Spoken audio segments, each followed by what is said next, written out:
1. Happiness is the meaning and the purpose of life. The whole aim and end of human existence. This quote is often attributed to Aristotle, the ancient Greek philosopher. In simple terms, this quote means that, according to Aristotle's philosophy, the ultimate goal or purpose of human life is to achieve happiness. It suggests that everything we do, all our actions and endeavors, are ultimately aimed at attaining happiness. In other words, happiness is not just a fleeting emotion or temporary state, but rather the underlying reason for our existence, and the driving force behind our actions. It emphasizes the importance of seeking happiness and fulfillment in life as a fundamental aspect of human nature, and the essence of our being. Imagine a person named Alex who is on a quest for happiness. They try various things in life, such as pursuing a career, acquiring possessions, and seeking relationships, hoping that these will bring them happiness. At some point, Alex reflects on their experiences, and realizes that all their endeavors, whether big or small, have one common underlying motive: the pursuit of happiness. Whether it's working hard to achieve a career goal, buying a new gadget, or connecting with loved ones, each action is driven by the desire to feel happy and fulfilled. In this episode, the quote illustrates that, according to Aristotle's perspective, the essence of human existence is centered around the pursuit of happiness. It's like the main theme of a story, guiding and motivating all the different chapters of our lives. The idea is that everything we do, consciously or subconsciously, is ultimately aimed at finding joy, contentment, and meaning in our existence. 2. Action may not always bring happiness. But there is no happiness without action. This quote is often attributed to William James, an American philosopher and psychologist.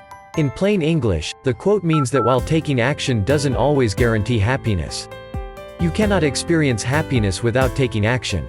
It suggests that happiness often requires effort and initiative, and simply wishing for it, or being passive, won't lead to fulfillment. Instead, happiness is more likely to come from actively engaging in actions and pursuits that align with your values and bring you joy. Essentially, it's a reminder that happiness is often a result of actively participating in life and pursuing the things that matter to you. Let's imagine a character named Emily, who loves playing the guitar but has been feeling a bit down lately.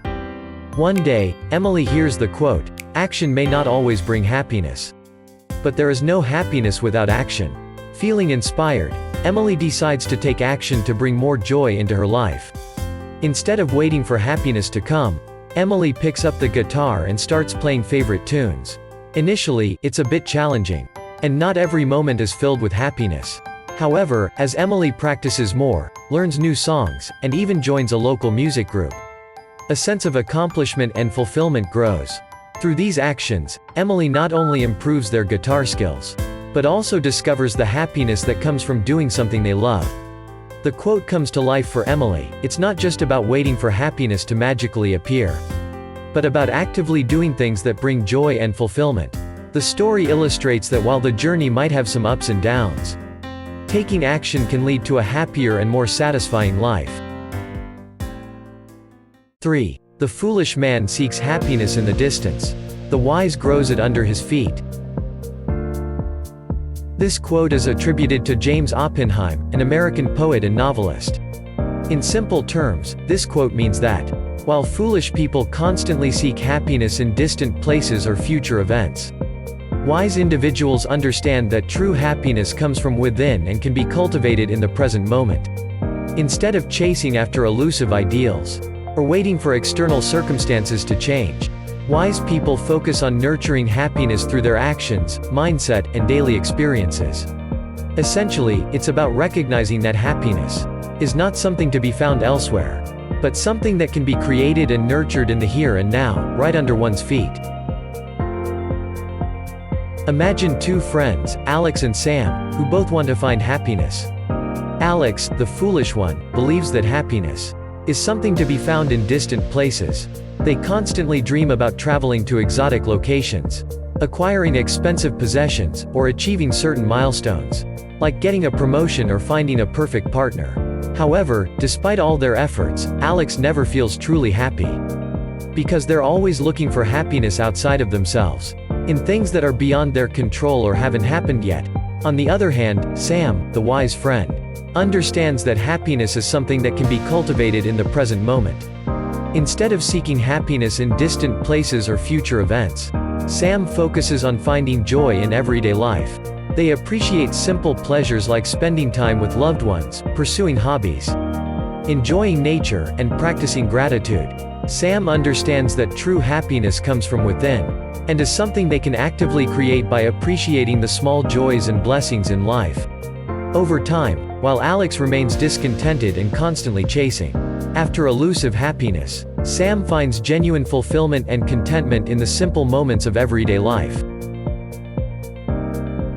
The episode illustrates the wisdom of cultivating happiness in the present moment, rather than endlessly seeking it in distant places or future events.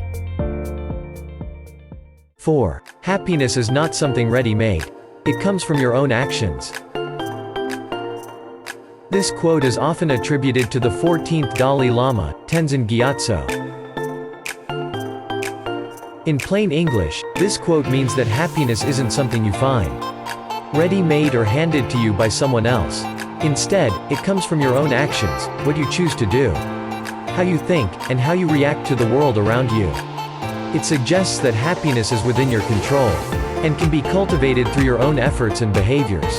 In essence, it's a reminder that you have the power to create your own happiness by making positive choices, and taking actions that align with your values and bring you joy. Let's imagine a character named Lily who often feels sad. One day, she hears the quote, "Happiness is not something ready-made. It comes from your own actions." Feeling inspired, Lily decides to try something new. Instead of waiting for others to make her happy, she starts doing things that she enjoys. She picks up a paintbrush and starts creating colorful paintings. She also spends time with friends and helps others when they need it. At first, Lily is unsure if these actions will truly make her happy. But as she continues doing things she loves and connecting with people, she notices a change. She feels a warmth inside, a sense of joy that wasn't there before. The quote comes alive for Lily. Happiness isn't something she finds already made for her. It comes from her own actions, from painting, spending time with loved ones, and helping others. The story shows that by taking positive actions, Lily discovers the happiness she was seeking, right from her own efforts and choices. 5. The best way to cheer yourself is to try to cheer someone else up. This quote is often attributed to Mark Twain, an American writer and humorist. In simple terms, this quote means that if you're feeling down or unhappy, one of the most effective ways to lift your own spirits is by trying to make someone else feel better. Instead of focusing solely on your own problems or negative feelings, reaching out and doing something kind or helpful for another person can bring a sense of fulfillment and happiness to yourself.